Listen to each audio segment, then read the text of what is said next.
The Enigma of the Amigara Fault. It starts with the narration. There was an earthquake in an unknown prefecture that destroyed the surrounding villages. After this earthquake, a fault was discovered near the epicenter, on the slope of the Amigara Mountain. It was deep and long. This was a sign of the beginning of the strange incident. Story shifts over to a guy hiking up Amigara Mountain. He begins to wonder if he's on the right mountain. Suddenly, he sees a woman hiking by herself. He goes over and introduces himself as Owaki, and her name is Yoshida. Then Owaki asks her if she's looking for the fault too. Yoshida responds that she saw it on TV and it made her restless. When she saw it, she had to come. Owaki says that he had the same feeling. After walking for a while, they start hearing voices and thinking, oh, it must be the other people who came to see the fault as well. They climb over the cliff and see the fault. It's full of body-shaped holes and that it was exposed by the earthquake. Owaki thinks that before the earthquake, they were underground. It really makes you wonder what could have happened, as well as university researchers are checking out these holes. One of the researchers put a 30-meter fiber scope into one of the holes, but he can't find the end. It goes all the way in, but it seems that it curves off inside the mountain. And they're ruling that it's impossible that this could have happened naturally. Someone must have dug them from inside. One of the researchers point out that there should have been an entrance, and no one found anything like that. But one of his colleagues responds that he thinks the entrance was sealed with the accumulation of soil over the years, the same forces that covered these holes, and further adds that these holes must be old, and who had the technology to make them, and what purpose did they serve? Yoshida starts to walk away. Owaki chases after her and asks if she's looking for something, but she just responds, I saw it on TV. I know I saw one of these holes, but she only caught a glimpse of it, and she came here to make sure, but now she's here and there's too many holes, so she has no idea where it's at. Owaki asks, so what's so special about this hole? She responds, it's in my shape, so it's identical, but it went beyond that. It was her silhouette. It's based on her. Owaki starts to think that these holes are supposed to be thousands of years old. How could they have been based on you? That's kind of egotistical, don't you think? Yoshida gets mad, saying she's not joking. She knows it's her. Then a man shows up claiming he felt the same way after seeing this on TV, so he came to look for his hole. His name is Nakagaki, and claims that other people came here for the same reason.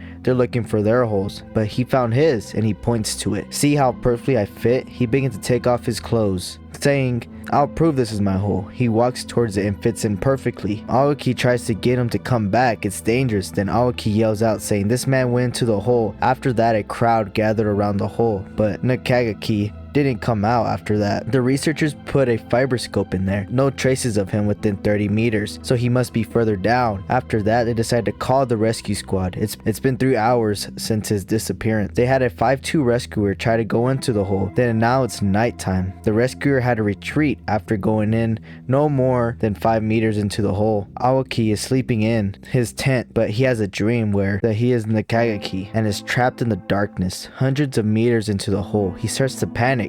He says he can't move. He's stuck. The earthquake must have deformed the hole. Then he starts to call out for help. Owaki wakes up thankful it was just a dream, but wonders if Nakagaki is rescued. As soon as he gets out of the tent to find out, Yoshida's there, but he tells him that Nakagaki is still gone. But Yoshida wants to show Owaki something. He asks what is it, but she responds, I found my hole, and says no wonder she couldn't find it because it was further down. Suddenly Yoshida is shaken with fear, saying she's too scared. This is her tunnel. They dug it for her. Owaki tries to calm her down, saying it's just a coincidence. It just happens to look a little like you. But she continues on saying this is her tunnel. It was made for her to enter and that it's been waiting for her, and when she goes in, she'll be trapped in the hole. Next, it's been a whole day since Nakagaki vanished without a trace. Then a random person decides to climb in a hole saying the same nonsense. This is his hole. It was made for him, and he goes in. The onlookers are shocked, thinking others might follow him now to enter their holes. It turns out to be true. Owaki is still trying to calm down Yoshida. Then she starts to yell out she's going to enter that hole and going to die in there. But Owaki continues trying to calm down Yoshida, saying it's going to be alright. But she says it's no good. Look over there. It's just gaping at her. Her silhouette is saying come into me. Owaki has an idea. He will fill up the hole. Then after he does this, he tells Yoshida that she's safe now. Later, they're alone in the tent. We get some backstory on Yoshida, saying that she's always been alone ever since she was a kid, and that her parents and friends didn't care about her. Then Owaki is trying to raise her up, saying you're afraid of the hole because you're lonely, and she has nothing to worry about when he's with her. They kiss. That night, Owaki had another nightmare. He was in a different time, and he committed a crime. He was about to get punished for it, but more like a death sentence. Along the wall has holes of past executed criminals. When people committed the same level of crime he did, they would dig a human-shaped hole. He enters the hole, describing the feeling of cold stones on all sides, and he has no choice but to move forward. The walls are curved in a way that kept you from retreating. With every movement, he moved slowly forward. With the more time, he began to feel a tug on his neck, and the part surrounding his neck began to get longer and longer, stretching, feeling like his neck will get torn off.